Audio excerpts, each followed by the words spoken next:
J'attends que... Oui, ok. Alors, donc, je continue. On nous dit que, voilà, les données, elles sont là, hein. Le taux d'aléa sur ce poste a été estimé à 8% du temps d'ouverture, d'accord. Tout ça, on va le marquer quand on va commencer à, disons, à décortiquer, à essayer de résoudre ce problème. Donc, le poste P réalise plusieurs références de pièces pour des ateliers différents. En fait, il réalise plusieurs références et ils disent ça pourquoi? Parce qu'il faut compter justement que le temps de changement d'outillage, c'est un temps qu'il faut compter dans le temps de réalisation de n'importe quel lot de pièces qui est fabriqué par P. D'accord. Donc, à chaque fois, avant de commencer un lot de pièces, eh ben, il a 20 minutes à peu près de changement d'outil. Maintenant, le poste M, celui qui reçoit ce que lui fournit le poste P, c'est un poste d'assemblage. Après donc le tournage, il y a l'assemblage qui consomme les pièces produites par P à la cadence de 80 pièces par heure. Voilà. Et puis, il fonctionne combien d'heures? Eh bien, 13 heures par jour.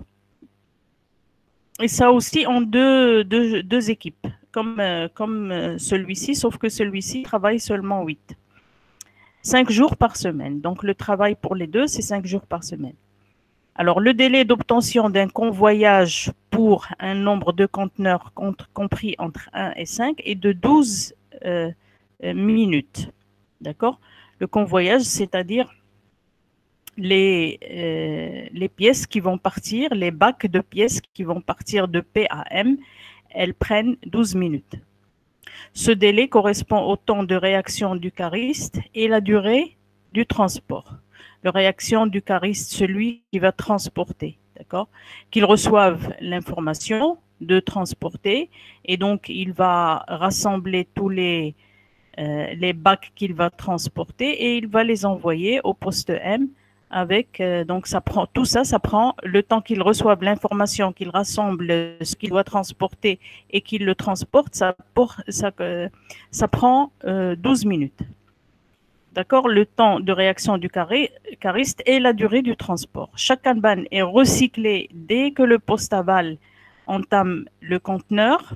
Donc le recyclage, dès que ce poste-là commence un conteneur, c'est-à-dire un bac où il y a des pièces, dès qu'il commence à les traiter, il décroche l'étiquette et il la renvoie au poste P. D'accord. Et recyclé. Donc, et ceci, on estime la durée de recyclage de cette opération est de 5 minutes maximum. D'accord. Donc, ça, c'est l'énoncé. Qu'est-ce qu'on nous demande? Plusieurs choses. Définir la quantité de pièces par conteneur, d'abord. Bien sûr, on va utiliser la cadence du poste P, nombre de pièces par cadence. Proposer un nombre minimum de Kanban à mettre en circulation. On va voir comment on calcule tout ça. Déterminer la taille du lot minimum de fabrication, du tampon de régulation et définir le top. D'accord? Donc, on va commencer déjà par la première question. Alors, tout ce qu'on a dit dans l'énoncé, eh bien, il est schématisé ici. Donc, d'abord, pour mettre en place Kanban, il faut organiser le flux, d'accord. Pardon, il faut analyser l'organisation du flux, d'accord. Comment il est organisé. Un petit schéma, donc ici, on va schématiser les choses pour que ça soit clair, d'accord. Donc ici, le temps, on a dit le temps de convoyage. J'ai les deux postes. J'ai les temps de convoyage et le temps de on appelle ça le convoyage, c'est quand c'est quand vous suivez le flux physique, d'accord. Donc c'est la matière première reçue, enfin la matière reçue par M à partir de P, c'est ce qu'on appelle le convoyage. Il prend 12 minutes. Et puis le poste M, il recycle les Kanban, c'est-à-dire il les renvoie de là où elles sont venues, mais sans les bacs. Ou bien avec les bacs, ça dépend comment il a travaillé. Parfois avec les bacs vides ou alors juste le Kanban pour dire au poste P qu'il a reçu, enfin qu'il a entamé un conteneur. Donc ça prend, cette opération-là prend 5 minutes. Alors, on va mettre tout ça. La cadence de ce poste-là, donc il travaille 155 pièces par heure. Le temps d'ouverture, 2 fois 8, 5 jours sur 7. Le temps de changement d'outil, 20 minutes. Et le taux d'aléa, c'est 8% de temps d'ouverture. De 8% de ce temps-là.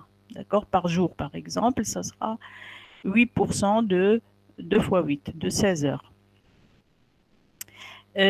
Pour le poste P, eh bien, la cadence, c'est 80 pièces par heure. Donc, il fabrique 80 pièces par heure. Et puis, ou bien il termine l'exécution de 80 pièces par heure. Et puis, le temps d'ouverture, c'est 13 heures par jour, 5 jours sur 7. D'accord? Alors, ici, voilà, on a tout mis, c'est-à-dire toutes les données qu'on a eues du problème, on les a mis là. Alors, maintenant, la première question, c'est de calculer la quantité de pièces par conteneur. Et ça, on va utiliser en fait la cadence, hein, forcément, parce que c'est lié à la cadence du poste P, combien de pièces il fait par heure. Alors, le conteneur est le plus petit lot de transfert, c'est-à-dire c'est un lot, mais le plus petit qu'on peut avoir entre deux postes ou bien 2 ateliers. Ici, on parle de postes. Plus sa capacité est petite, plus le délai d'obtention des pièces est faible. Ça, c'est normal. Plus il y a moins de pièces, plus le délai d'obtention est faible. Donc, il faut essayer de tendre vers le pièce à pièce. Si on arrive à enfin, ça, c'est la limite. Généralement, c'est la limite. C'est en fait le but, la limite supérieure. Il faut essayer de tendre vers le pièce à pièce qui donne une vitesse maximale du flux. Bon. Alors pour nous, c'est-à-dire tendre vers le pièce à pièce. On sait très bien qu'on ne va pas aller au pièce à pièce. On va faire des conteneurs, mais les conteneurs les plus petits possibles. La taille du conteneur définit la vitesse du flux. Plus le conteneur est petit, c'est-à-dire il ne contient pas beaucoup de pièces, plus la vitesse elle est rapide. Mais généralement, bon, on a, c'est-à-dire, on ne peut pas faire ce qu'on veut. C'est-à-dire, en fonction de ce qu'on fabrique. Bon, si c'est des petites pièces qui se fabriquent très vite, d'accord. Et donc, par exemple, ici, vous avez 155 pièces par heure. Donc, voilà, c'est ça la cadence. Ça veut dire que ce sont des petites pièces, donc on va travailler pas pièce par pièce, mais conteneur par conteneur, et on va essayer de diminuer la taille du conteneur. Alors ici, en fait, le cas qu'on traite ici, c'est en fait un cas des usines Toyota. Et donc, on va utiliser, parce que généralement, il y a des formules qui sont spécifiques à l'industrie qu'on est en train de traiter et essayer là où on va essayer de placer les Kanban. Donc, c'est en fonction de de l'industrie qu'on traite et c'est en fonction du type de pièces qui sont fabriquées, en fonction des temps, en fonction aussi des postes amont et aval, etc. Alors ici, on va lire un petit peu ça pour essayer d'expliquer. Donc, dans la pratique, la taille du conteneur découle de l'analyse des caractéristiques techniques et des environnements du flux à organiser. Ça, c'est normal. Donc, il faut essayer de faire une analyse du flux pour essayer de voir comment ça marche. Alors, par exemple, dans une entreprise de fabrication de pièces automobiles, la capacité des conteneurs alimentant une chaîne de traitement de surface a été définie de telle sorte qu'elle corresponde à la capacité des tonneaux passant par cet équipement. Bon, ça veut dire que ici, pour cette industrie, ils ont considéré qu'un conteneur égale un tonneau. Parce que eux, en fait, ils travaillent par des tonneaux d'équipement. Bon, ça, c'est spécifique à cette industrie-là. Et le suivi des pièces dans le flux de production par les tonneaux. Bon, ici, on peut s'arrêter là. Hein. Alors maintenant, nous, on va voir Toyota. Toyota, précurseur dans la mise en place du Kanban. Elle préconise de fixer la capacité des conteneurs à 1/10, d'accord, de la demande journalière du poste aval. 1/10 de la demande journalière du poste aval, soit dans notre cas, en fait, cette histoire de la formule qu'ils vont utiliser, c'est comme je vous ai dit, ça dépend de l'usine, hein, ça dépend de ce qu'ils fabriquent et ça dépend des cadences, etc. Eux, ils se sont dit, le minimum qu'on peut avoir, la taille minimale qu'on peut avoir du conteneur sans que ça n'affecte trop la vitesse du flux, c'est-à-dire pour ne pas ralentir la vitesse du flux physique, eh bien, ils ont estimé, et parfois on le fait par tâtonnement, c'est-à-dire au début on va dire, je ne sais pas moi, 1/2, après on va dire non, 1/2 c'est trop, ça va donner quelque chose qui va, on peut faire des essais. Hein. Ici, à partir de pas mal d'essais, etc., ils ont estimé que 1/10 de la demande journalière du poste aval va nous donner un nombre de pièces, disons, quelconque. Et ici, on a trouvé 104 pièces. Et puis, c'est ça qui fait que le flux n'est pas trop, disons, retardé. D'accord? Donc, la capacité, bon, parfois, on l'appelle C. Et d'ailleurs, je pense que dans le cours, non, je ne l'ai pas appelé C, mais on a, bon, vous allez trouver peut-être dans la littérature C, ou bien ici, ils l'ont appelé Q, c'est la capacité du conteneur. On appelle ça la capacité du conteneur. Et c'est quoi la capacité du conteneur? C'est-à-dire le nombre de pièces dans un conteneur auquel on va accrocher, qui correspond à une étiquette Kanban, c'est-à-dire une unité de production. D'accord? Une unité. Hein? Donc, on a dit que c'est 1/10 de la cadence du poste M. Alors, le poste M, sa cadence, c'est 80 par heure. 1/10 de sa cadence. D'accord? Alors, 80 pièces multiplié par 1/10 de la demande journalière. D'accord? Alors, 80 par heure, il travaille 13 heures et donc divisé par 10. D'accord? Par jour, hein, 13 heures par jour. Donc, 80 fois 13 sur 10, ça me donne 104 pièces. Alors, 104 pièces correspond, pour moi maintenant, 104 pièces, c'est un Kanban. Ce qui correspond à, on peut le transformer, 1 heure à peu près, moi j'ai fait le calcul 18, hein, d'après ceci, de production sur le poste M par exemple. Donc sur le poste M, je vais arriver à produire 104 pièces en 1 heure 20 ou 18 minutes sur ce poste. Ça va? Je peux aller plus loin? Oui, Amanda. D'accord. Alors, maintenant, deuxième question, c'était, maintenant qu'on a calculé la capacité, proposer un nombre minimum de Kanban à mettre en circulation. Donc, le nombre minimum de Kanban. À mettre en circulation, ça, dans cette question-là, ça ne veut pas dire le nombre de Kanban, d'étiquettes Kanban total. C'est le nombre le nombre minimum qui doit être en circulation, c'est-à-dire entre le poste M, soit au poste M, c'est-à-dire pas dans le poste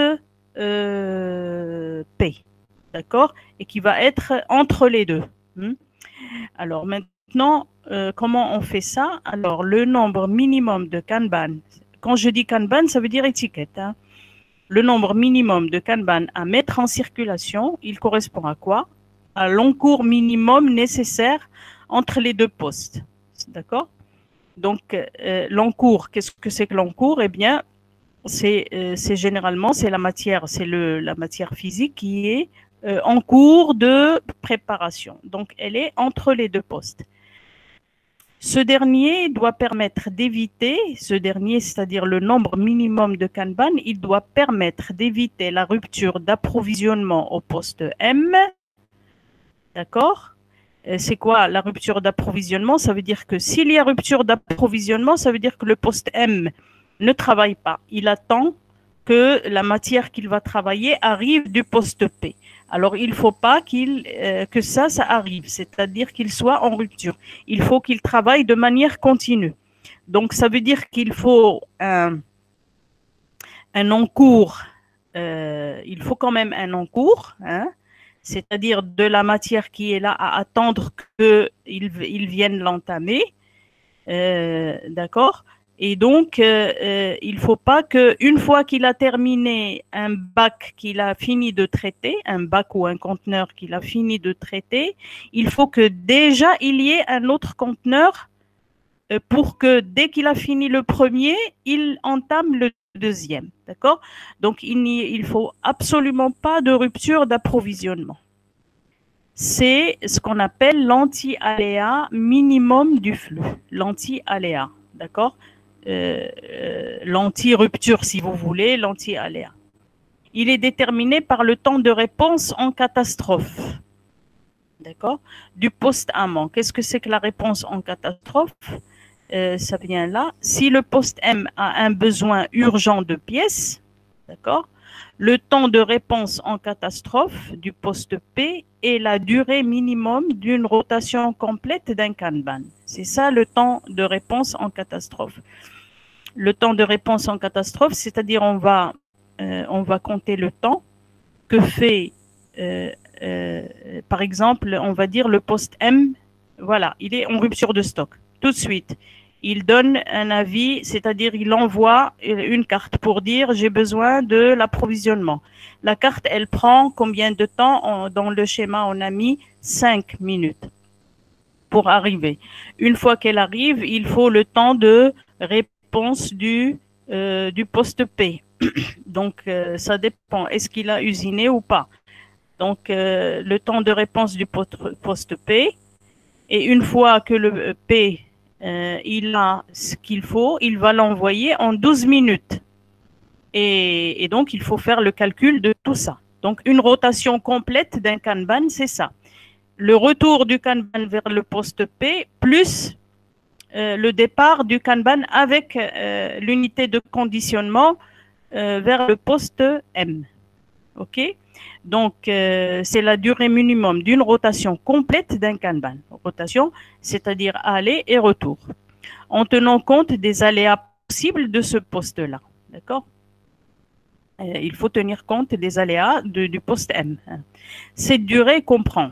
Alors, donc, cette durée-là, celle qu'on va calculer, c'est la réponse en catastrophe. Elle comprend plusieurs temps.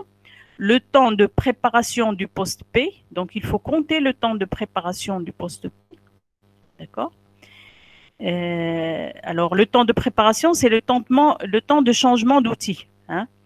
Le temps d'obtention d'un conteneur, c'est-à-dire usinage d'un conteneur. Et ici, on a 104 pièces dans le conteneur. Le temps de transit de ce conteneur vers le poste aval, et ça, on connaît, c'est 12 minutes. Et puis, le temps de recyclage du Kanban, c'est 5 minutes, on connaît recyclage, c'est-à-dire le retour du Kanban. Donc, en plus de 12 et 5 minutes, il faut calculer le temps d'obtention d'un conteneur et le temps de préparation du poste. Alors, dans une première approche, on peut prendre cette approche-là pour calculer le nombre de Kanban avec tous ces temps-là. On peut utiliser cette formule-là et ça, c'est une formule un peu empirique qu'on a fait par tâtonnement. Elle ressemble un petit peu à ce que je vous ai donné comme formule avec la cadence moyenne journalière, etc. Elle lui ressemble un petit peu. C'est pas tout à fait ça, mais en fait, ça se ressemble, on va dire. C'est presque la même chose. Donc, en fait, Toyota, ils ont utilisé ceci pour déterminer le nombre de Kanban qu'on va mettre en circulation. Alors, pour faire le calcul, eh bien, on a, alors, le nom, c'est ce qu'on veut trouver, le nombre minimum de Kanban, ce nombre-là qu'on a appelé K. Alors, Q, on a dit que c'est la capacité. Ça, c'est déjà calculé. La capacité, c'est 104 pièces. D'accord? La capacité du conteneur ou bien de l'unité de conditionnement, eh bien, c'est 104. D, c'est le taux de production du poste aval par unité de temps, c'est-à-dire le poste P, le taux de production, c'est-à-dire sa cadence, hein, par unité de temps qui est l'heure. En fait, le temps qu'on a pris ici par unité de temps, eh bien, ils nous ont donné ça par heure. Alors, le D, qui est dans cette formule-là, il correspond à 80 pièces par heure. D'accord? Le poste M. Poste aval, oui, le poste M. Hein. Alors, TA et TB, ce sont deux temps. Le premier temps, TA, c'est le temps d'attente moyen d'un conteneur au poste aval. D'accord? Alors, le temps d'attente, c'est-à-dire le poste M, combien de temps il va faire pour attendre, une fois qu'il a lancé depuis le lancement de sa demande jusqu'à l'obtention de ce qu'il a demandé. D'accord? Alors, le temps d'attente moyen d'un conteneur post-aval, c'est le temps de convoyage, d'accord? Plus le temps de recyclage du Kanban. Ici, on a compté juste le convoyage, combien il va attendre. Il va attendre le temps qu'il envoie la réponse et qu'il reçoive le bac. Alors, temps de convoyage, on sait, c'est 12 minutes, on nous a donné. Si on le transforme en heure, ça devient 0,2 heures. Le temps de recyclage, 5 minutes, donc 0,1 heure à peu près. Hein, et donc, le total, la somme est égale à 0,3 heures, donc 17 minutes. D'accord? Le temps TB, c'est le temps total d'opération d'obtention d'un conteneur au poste. En fait, on est en train de calculer ces temps-là. Hein, le temps de préparation, le temps d'obtention d'un conteneur, le temps de transit, ça c'est déjà fait, on l'a calculé ici, le temps de recyclage et le temps de transit du conteneur vers le poste aval. Il reste le temps TB, et là, eh bien, dans ce temps d'obtention d'un conteneur, c'est quoi? C'est le temps de changement d'outil, d'accord? Et on a dit que c'est en fait 20 minutes, mais en fait, quand j'ai fait le calcul ici, ils ont à peu près 0. En fait, pour avoir 20 minutes, c'est 0,35, je crois. J'ai fait le calcul, c'est pas vraiment 0,4. Bon, on va dire à peu près 0,4. Ils sont allés jusqu'à 24 minutes. Hein. D'accord. Alors, et le temps d'usinage d'un conteneur, on le sait, c'est le temps d'usinage d'un conteneur. Eh bien, il faut faire le calcul. Hein, il faut faire une règle de 3 pour obtenir cette valeur de 40 minutes 15. Et la règle de 3, c'est la cadence du poste, c'est 155 du poste M d'usinage, d'accord? 155, eh bien, combien de temps il nous faut pour usiner 104, un conteneur, d'accord? Donc, il faut faire une règle de 3 pour trouver 0,7. Et la règle de 3, en fait, on trouve 104 multiplié par 60 sur 155, d'accord? Combien de temps il faut pour usiner 104 pièces? Et vous connaissez la cadence, c'est 155 par heure. Donc, à partir de là, vous avez à peu près 0,7 heures. Et puis, la somme, eh bien, c'est le total TB. C'est ce qu'on cherche, le temps total d'opération d'obtention d'un conteneur. Après, il faut ajouter les 8%. Les 8%, c'est 0,08. Et c'est X, en fait, c'est X sur la formule. Bon, maintenant, on a tout ce qu'il faut. Donc, K, c'est égal à D, 80 pièces par heure. C'est pour ça qu'on a transformé tout en heures pour ne pas avoir à trimballer les minutes, etc. Donc, c'est plus facile. Et puis, on a les données en pièces par heure. Donc, c'est plus facile à calculer comme ça. Alors, vous avez 80 pièces par heure, c'est D.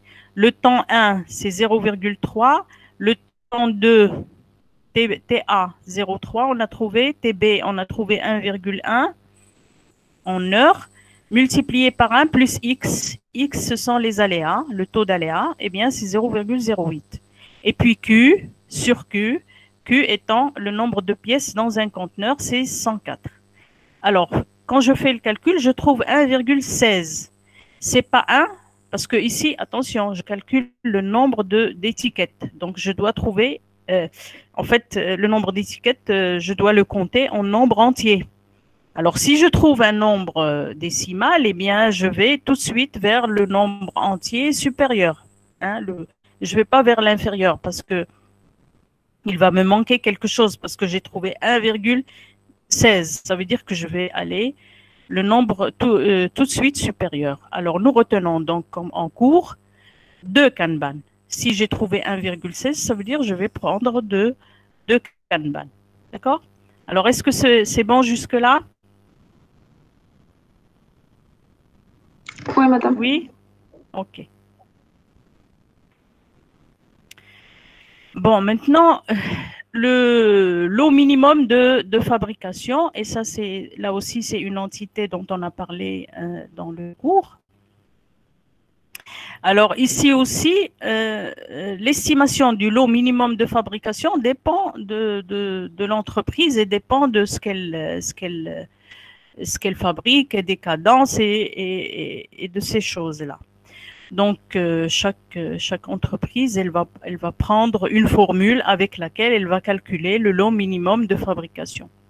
Bon, la définition du lot minimum de fabrication, c'est le minimum de lot que je dois avoir dans le poste amont, pardon. Le lot minimum, c'est le nombre de conteneurs que je dois avoir dans le poste amont avant de commencer à passer, à envoyer, si vous voulez, au poste aval. D'accord? Donc, je relis ici. Le lot minimum de fabrication est le nombre minimal de Kanban présents sur le planning. Et si je dis présent sur le planning, ça veut dire que les conteneurs, ils sont au poste, ils sont usinés et ils sont là au poste amont. D'accord? Présent sur le planning d'un poste qui autorise l'activation de celui-ci alors qu'il est désactivé. C'est-à-dire quand j'arrive à ce nombre de Kanban, sur le tableau, et le tableau d'ordonnancement, le planning ou le tableau d'ordonnancement, il est toujours dans le poste amont. Quand j'arrive à ce nombre de Kanban, là, avant d'arriver à ce nombre de Kanban, normalement, ce poste-là est désactivé. Ça veut dire il n'envoie pas, il n'a pas le droit d'envoyer ce qu'il a fabriqué au poste aval. Pourquoi? Parce que sinon, il va l'encombrer, il va augmenter l'encours. D'accord? Donc, il y a un nombre minimum à respecter avant de commencer à envoyer. L'activation, ici, c'est ça ce que ça veut dire cette phrase. Le lot minimum de fabrication, c'est le nombre minimal de Kanban présents sur le planning, c'est-à-dire même les conteneurs présents au poste amont, d'un poste qui autorise l'activation de celui-ci alors qu'il est désactivé. Quand j'arrive à cette valeur de nombre minimal, ça autorise d'envoyer. Avant, non, je n'envoie pas. Donc, avant, il est désactivé, mais dès qu'il arrive à ce minimum, il est activé, donc il peut envoyer ce qu'il a fabriqué. Comme pour la détermination de la quantité de pièces par conteneur, la taille du lot minimum de fabrication résulte de l'analyse des caractéristiques techniques et environnementales du poste P. Donc, il faut caractéristiques techniques, c'est-à-dire sa cadence, combien de temps il lui faut pour préparer, pour usiner toutes les pièces, et puis pour préparer aussi changement de gamme, etc. On pourra par exemple retenir comme base de calcul la quantité économique ou simplement Bon, la quantité économique, je ne sais pas, qu'est-ce que ça veut vouloir dire pour eux, hein? Ou simplement s'appuyer sur la quantité lancement qui a été définie pour le calcul du coût de revient de la pièce. Bon, ça, c'est-à-dire quantité de lancement, à partir de quoi je vais commencer à lancer. Peut-être ils ont fait des calculs avant. Mais de façon générale, vous pouvez même, bon ça parce que c'est spécifiquement à l'usine, mais de façon générale, qu'est-ce qu'on fait? Il est communément admis que le temps de transformation d'un lot de fabrication est égal de préférence à 10 fois le temps de préparation du poste. D'accord? Donc, en fait, ils vont utiliser cette formule-là, communément admis, c'est-à-dire généralement, on admet que le temps de transformation d'un lot de fabrication, quand je dis lot de fabrication, ça veut dire un conteneur, hein? Et ça veut dire ce qu'on a calculé, c'est les 104 pièces, qu'on a calculé, le nombre Q, hein? Alors, le temps de transformation d'un lot de fabrication est égal de préférence à 10 fois le temps de préparation du poste. D'accord? Donc, on va respecter ça. Dans notre cas ici, le changement d'outillage nécessitant l'immobilisation de la machine à 20 minutes ne peut être trop répétitif. Donc, en fait, le changement, je ne peux pas trop le répéter dans la journée parce que sinon, ça va à chaque fois arrêter la machine, arrêter la production pendant 20 minutes. D'accord? D'une manière, en fait, les changements, il ne faut pas que ça se passe plus de 10 fois. Hein. C'est ça, en fait, ce qu'ils veulent dire. Ne peut être trop répétitif pour restreindre d'une manière inconsidérée la capacité du poste. Ça va restreindre la capacité du poste si je le fais plus de 10 fois. En utilisant cette règle, nous obtenons donc un temps de fabrication par lot de 200 minutes. Le poste amont produisant à la cadence de 155 par heure, le lot minimum de fabrication sera donc l'eau minimum de fabrication, je prends 10 fois le temps de préparation du poste. D'accord? Et en fait, ils ont utilisé cette formule-là. Alors, la cadence du poste, c'est 155 par heure, donc divisé par 60. Hein? Pourquoi par 60? Parce que 10 fois, on a compté l'immobilisation, le temps de préparation en minutes. Donc, je divise par 60 pour avoir le nombre de pièces directement. Et alors, 10 fois 20 minutes, c'est 200. Et donc, à ce moment-là, ça me donne 517 pièces. Donc, en 10 fois le temps de préparation, ça me donne 517 pièces. Ce qui représente, si je le divise par 104, parce que chaque 104, je leur affecte pièces, je leur affecte un Kanban.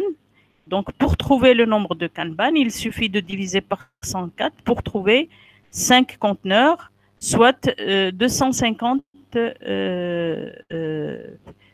220, pardon, 520. Pardon. Bon, 17, si je veux un nombre, parce que là, si je divise par 104, je vais trouver une virgule. 4, quelque chose, et donc 5, ça correspond effectivement à 550 pièces, un peu plus que 517. D'accord? Soit environ 3h22 de production au poste P. Voilà. Alors, pour faire ce calcul, bon, ils ont choisi cette formule pour déterminer le lot minimum de fabrication de Kanban.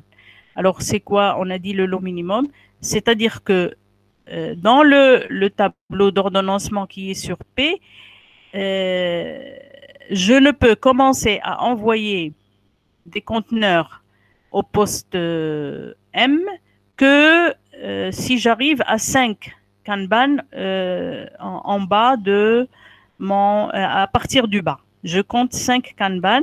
Une fois que je reçois le 5e, je peux commencer à envoyer Mais avant, non. Pourquoi? Parce que ça va encombrer le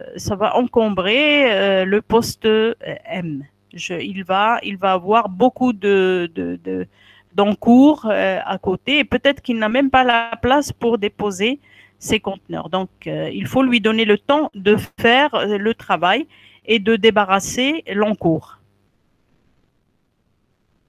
Alors, pour la taille du tampon, et on a dit le tampon, c'est comme une soupape de régulation, tampon de régulation.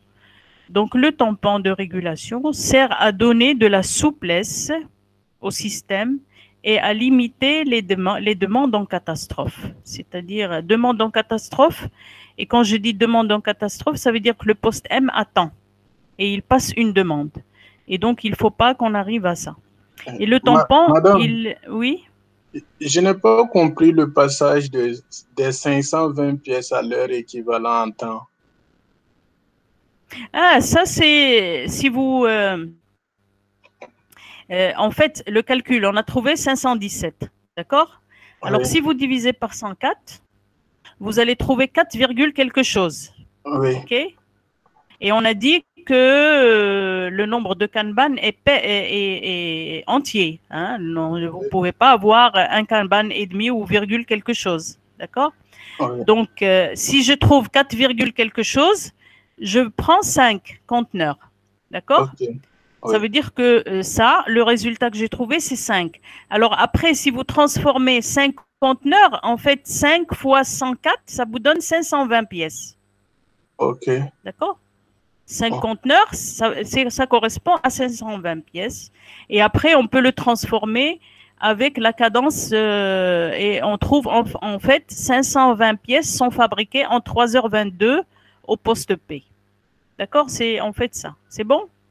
Et moi, ma question, c'est les 3h22 là. Comment vous avez trouvé ça? Ben, ça, justement, c'est la cadence. Vous calculez en combien de temps le poste P, qui a une vitesse, une cadence de 155 pièces par heure, 155 pièces par heure, en combien de temps il va fabriquer 520 pièces. Oh, ok, j'ai compris maintenant. D'accord, et à ce moment-là, ça veut dire que ça demande 3h22 minutes. Ils disent de production au poste P. OK? Oui, merci. De rien. Alors, pour la taille du tampon, alors on a dit que le tampon de régulation, il sert à donner de la souplesse au système et à limiter les demandes en catastrophe. D'accord?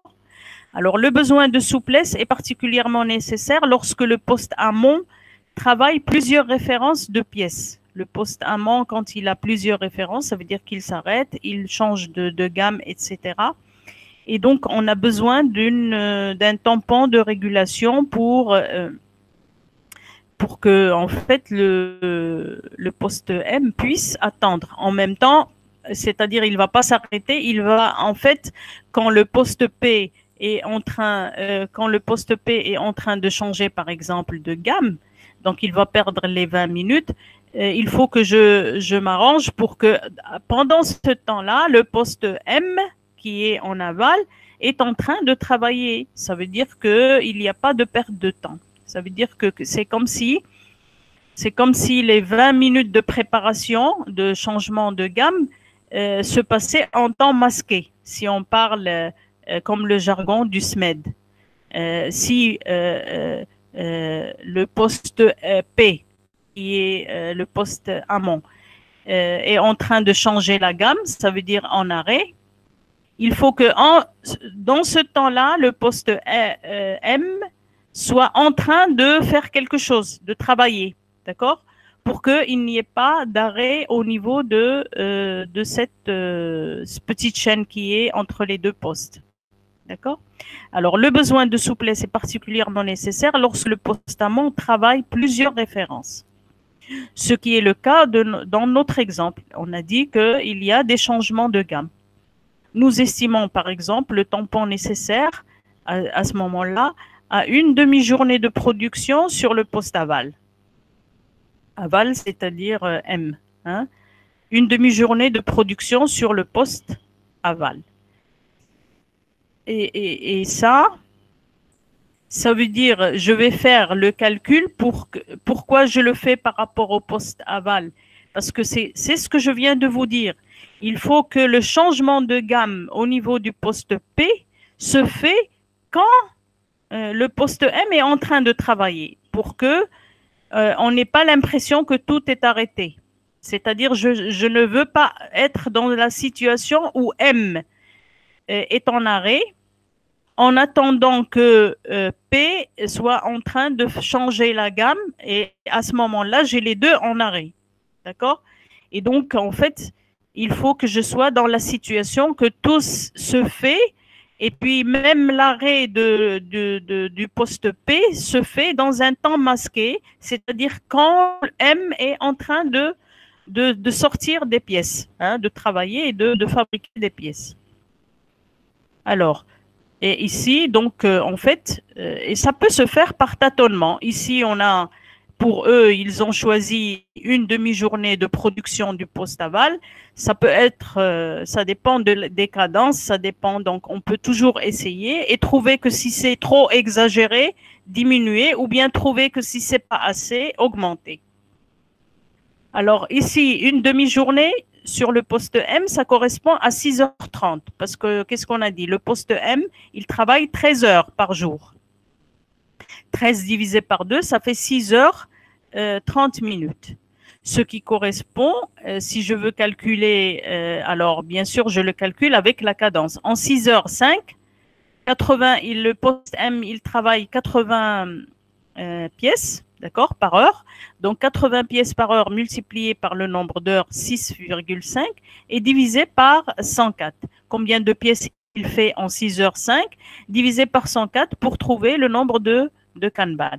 Alors ici, bien sûr, là aussi, vous allez trouver quelque chose en virgule. Vous n'allez pas trouver 5 directement, mais ça donne 5 finalement en nombre entier. D'accord, à peu près 4, quelque chose, et normalement, vous trouvez 5. À noter, donc justement ce que je viens de dire, il n'y a pas de contre-indication à prendre un tampon important. Bon, je ne l'ai pas dit, c'est vrai. Par exemple, au début, je l'ai dit autrement. En fait, vous pouvez exagérer. Hein, par exemple, si vous pouvez prendre même une journée et voir que, en fait, non, c'est trop. Il est important quand vous faites l'essai. Et à ce moment-là, vous changez, vous passez à une demi-journée, etc. Donc, si vous prenez un tampon important et que vous voyez que c'est trop exagéré, si dans la pratique, ça s'avère excessif, il suffira d'éliminer les Kanban en superflu. Donc, en fait, ça se fait par tâtonnement. Au début, bon, une demi-journée, peut-être un peu plus. Et puis après, on se rend compte qu'une demi-journée, ça suffit. Et là, ça me donne 5 Kanban quand je calcule. D'accord? C'est bon là, jusque-là? Oui, madame. Ok. Oui, madame. Alors maintenant qu'on a calculé tous les... Oui, il y a quelqu'un qui veut... Alors maintenant qu'on a calculé tous les nombres de Kanban qu'il y a, il faut les placer sur le tampon. Pardon, il faut le placer sur le top, ce que je veux dire. Le top, c'est le tableau d'ordonnancement. Alors ici, on a fait ça pour cette référence. D'accord? Et en fait, ici, dans le tableau, ça veut dire que le poste P, il fabrique 3 références. D'accord? C'est celle-ci, celle-ci et celle-ci. Nous, on s'est occupé juste d'une référence. Bon, après, un autre travail peut être fait pour les autres références. Alors, le top à mettre en place au poste P, pour cette référence-là, c'est celui-ci. Bon, généralement, il y a l'atelier, le poste et puis le numéro de machine qui fabrique. Et puis, comme on a vu dans le cours, en fait, sur le top, on va placer tout ce qu'on vient de calculer. Alors, on a calculé le lot minimum de fabrication. Généralement, c'est comme ça. C'est toujours le lot minimum de fabrication, ensuite le tampon et ensuite l'encours. qu'on a calculé. Alors nous, on a commencé par calculer l'encours minimum. Hein. On a calculé 2 Kanban au début, dans l'encours. Après, on a calculé le lot minimum, on a trouvé 5 Kanban. Et pour le tampon, on a trouvé 5. Et généralement, on les pose comme ça. Alors, le lot minimum de fabrication, ça veut dire je place le premier Kanban quand je le reçois, deuxième, troisième, quatrième. Ça veut dire que ici, quand j'ai qu'une étiquette, ça veut dire que le poste P, il n'a fabriqué qu'un seul conteneur. Après, il attend, il fabrique le deuxième. Après, il attend, c'est-à-dire le Kanban, il est chez lui. Après, quand il fabrique le troisième, le quatrième, le cinquième, il a 5 conteneurs avec leur étiquette.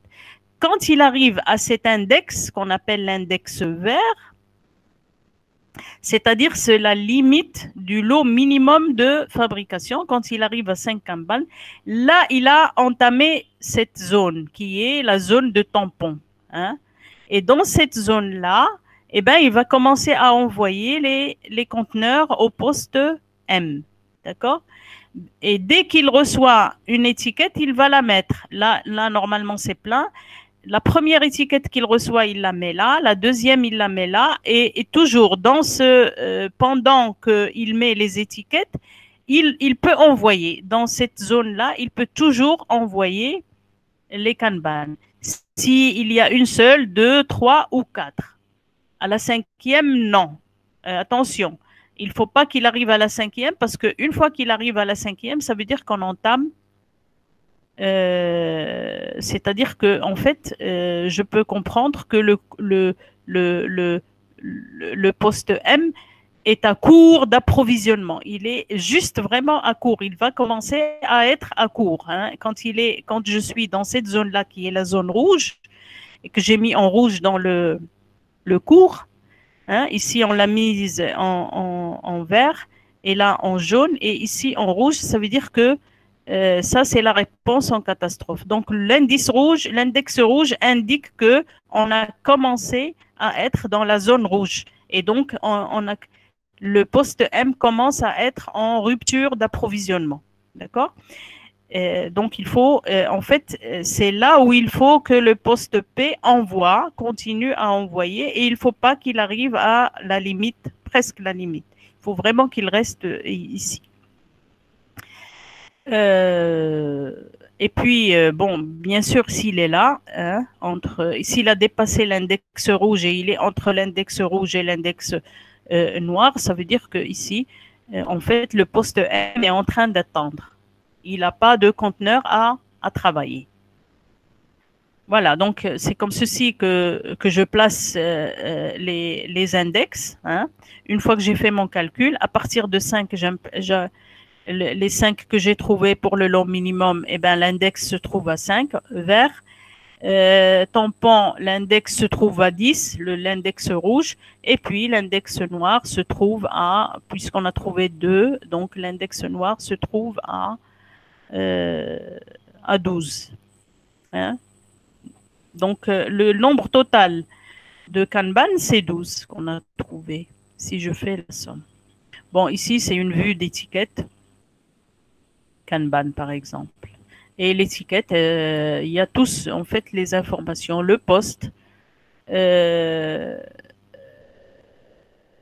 poste assemblage, poste usinage, les deux postes, hein, et puis la référence, et puis le brut tournage, ça c'est la référence du poste tournage, usinage, et puis 104 pièces, le nombre de pièces. Ici, il y a le minimum que je peux avoir dans une étiquette Kanban. Alors ici, je vous ai mis un peu les règles de base à respecter pour le fonctionnement d'abord du Kanban et le fonctionnement du planning. Donc, un conteneur plein doit toujours être muni de 100 Kanban. D'accord? Et il faut absolument, quand il est plein, tout de suite, on lui accroche le Kanban. Dès qu'un conteneur est entamé au poste aval, ça, c'est la règle qu'ils vont utiliser, eux, ici, en poste entre P et M. Dès qu'un conteneur est entamé, c'est-à-dire que quand le poste M commence à à prendre les pièces du conteneur qu'il a reçu. Hein.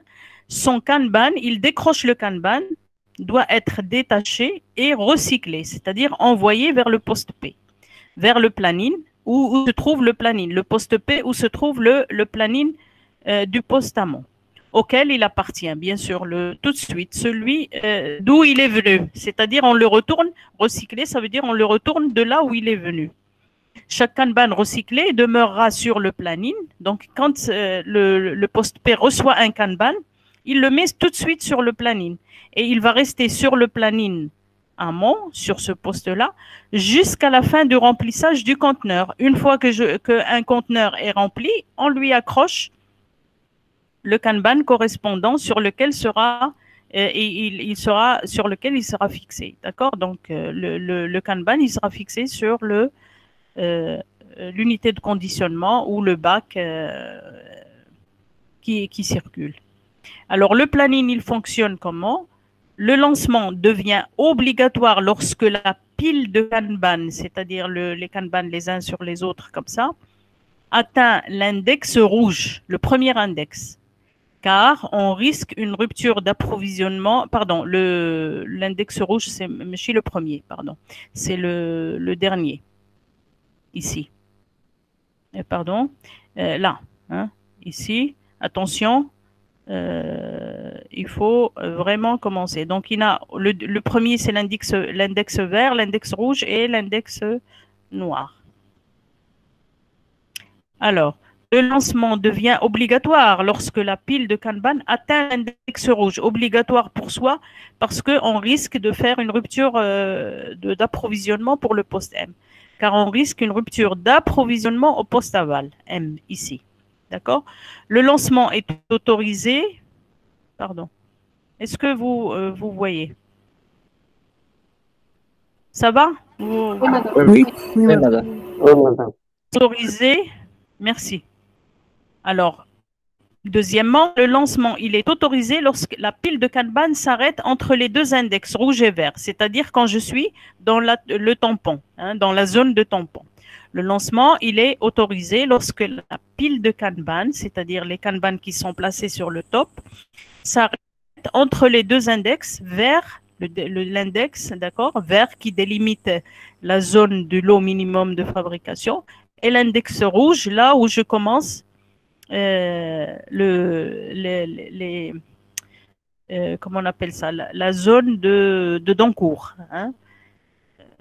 Et puis le lancement, il est interdit, d'accord, lorsque la pile de Kanban rangée sur le planning n'atteint pas l'index vert, d'accord. Donc ici, je reviens aux index. Quand j'ai un nombre de Kanban qui est inférieur à ça, à 5, je n'ai pas le droit d'envoyer les conteneurs, même si je les ai préparés. D'accord? Je ne les envoie pas jusqu'à ce que j'arrive au 5e. Une fois que j'arrive au 5e, là, je peux commencer à envoyer les conteneurs. D'accord? Ici, je peux toujours envoyer n'importe quel nombre inférieur à 10 Kanban. D'accord? Une fois que j'arrive à 10 Kanban, il faut absolument que j'envoie. Sinon, le poste M risque d'être en rupture. Mais là, ici, si j'ai un Kanban ici, ça veut dire que le poste M est en rupture de stock. Il ne faut absolument pas que j'arrive à très vite. Et puis, même envoyer deux en même temps, ou ça dépend comment on fait les choses. Mais généralement, il faut toujours rester ici. Voilà. Est-ce que vous avez des questions par rapport à ça?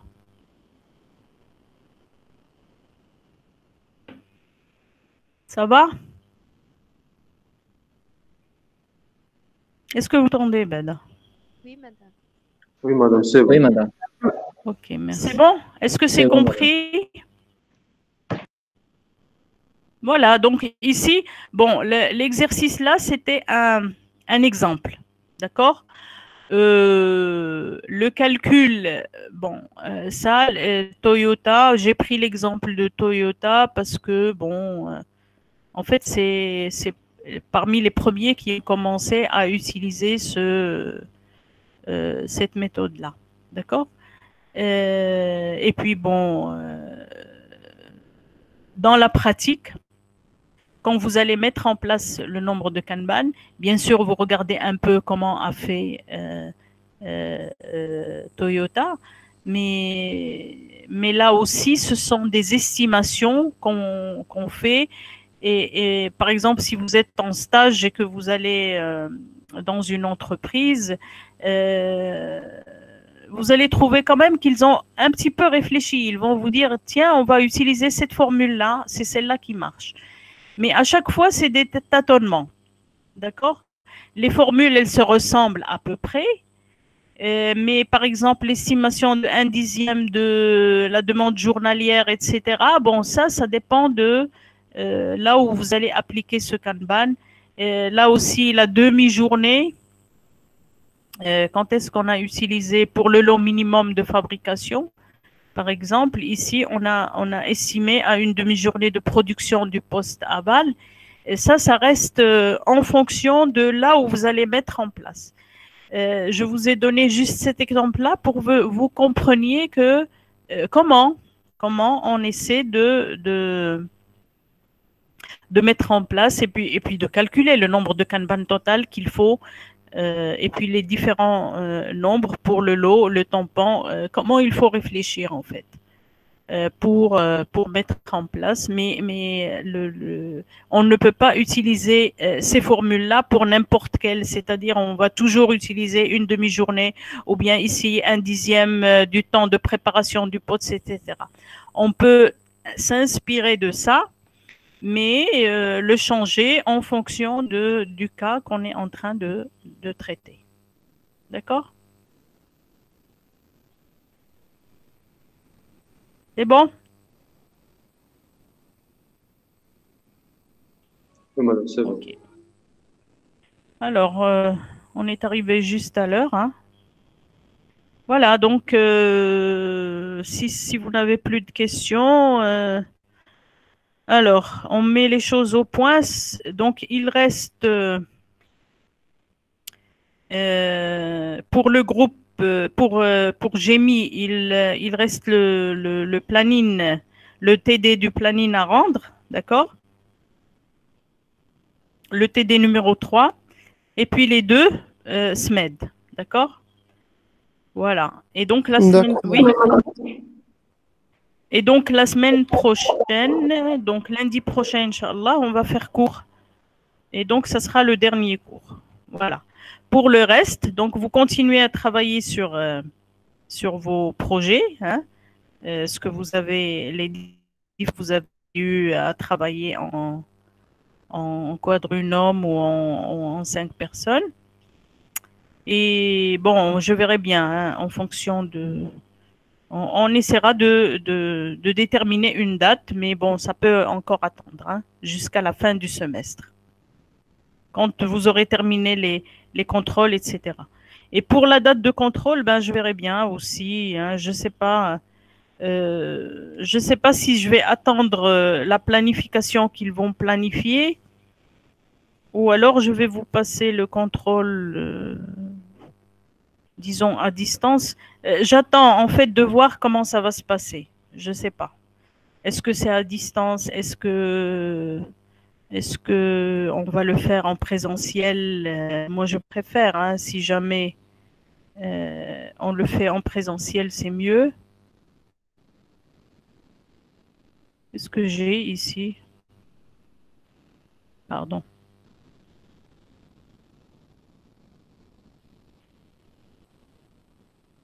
Est-ce que vous m'entendez toujours?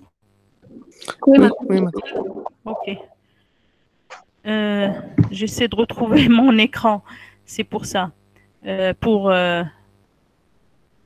que c'est que ça? Alors, pour en fait arrêter le.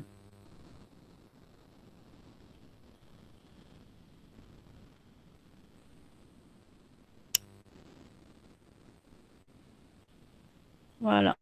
Alors, je veux arrêter l'enregistrement, c'est ça qui me perturbe en fait.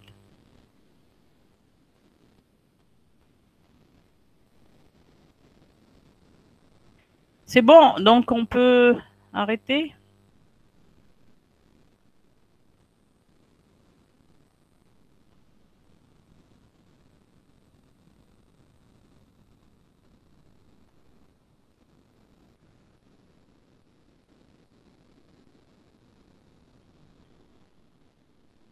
Ok? D'accord, madame.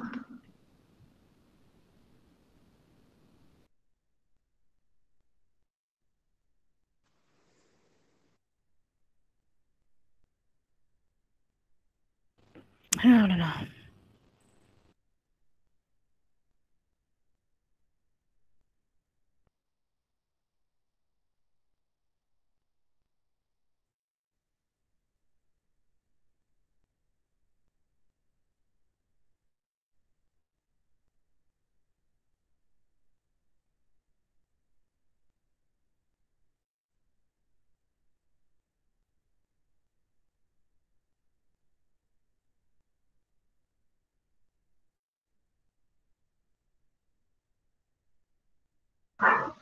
Madame?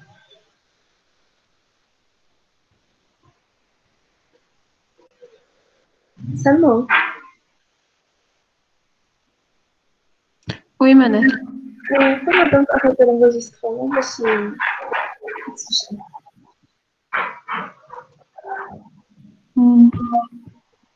خرجت وقيلة يوقف بوحديته أصلا ما يخرج يوقف كنضر.